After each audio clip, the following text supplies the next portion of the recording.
நகையை மீட்டு இன்றைய மார்க்கெட் விலையில் விற்க வி கோல்ட் தொடர்புக்கு 9514614714. ஒரு முக்கிய செய்தி கிடைத்திருக்கிறது, அது என்னவென்று பார்க்கலாம்.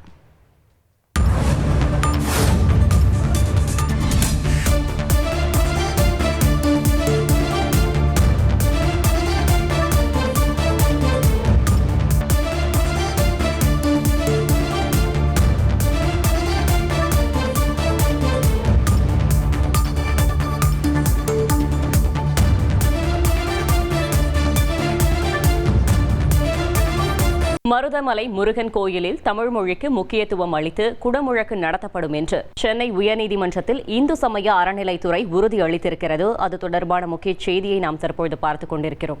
இது பற்றிய மேலும் தகவல்களை செய்தியாளர் சுரேஷ் வழங்கிட கேட்கலாம். சுரேஷ், வணக்கம். இது தொடர்பான கூடுதல் தகவல்கள். வணக்கம். அதாவது 7ஆம் படை வீடாக கருதப்படக்கூடிய முருகனின் 7ஆம் படை வீடாக கருதப்படக்கூடிய மருதமலை முருகன் கோவில் குடமுழுக்கு விழா ஏப்ரல் 4ஆம் தேதி நடைபெற இருக்கிறது.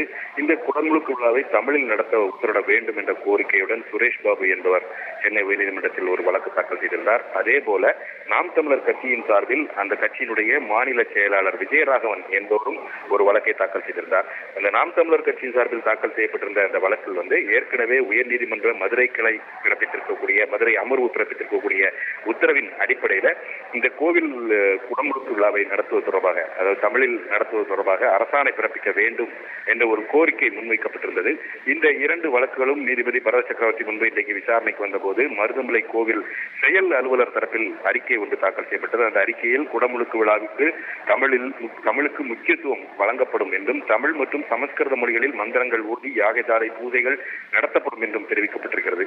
மேலும் சிவாச்சாரியார்கள் ஓதுவார்கள், தமிழ் மந்திரங்கள் ஓதுவார்கள் என்றும் பன்னிரு திருமுறைகள், திருப்புகள், கந்தர் அலங்காரம், திருமுருகாற்றுப்படை உள்ளிட்ட பாடல்கள் பாடப்படும் என்றும் அந்த பதில் மனுவில் தெரிவிக்கப்பட்டிருக்கிறது. இதை பதிவு செய்து கொண்ட நீதிபதி இந்த வழக்கின் விசாரணையை ஏப்ரல் 16ஆம் தேதிக்கு தள்ளி வைத்திருக்கிறார். அன்றைய தினம் இந்த தமிழில் குடமுழுக்கு நடத்துவது தொடர்பாக அரசாணை பிறப்பிப்பது குறித்து விசாரிக்கப்படும் என்றும் நீதிபதி தெரிவித்திருக்கிறார். தகவல்களுக்கு நன்றி சுரேஷ்.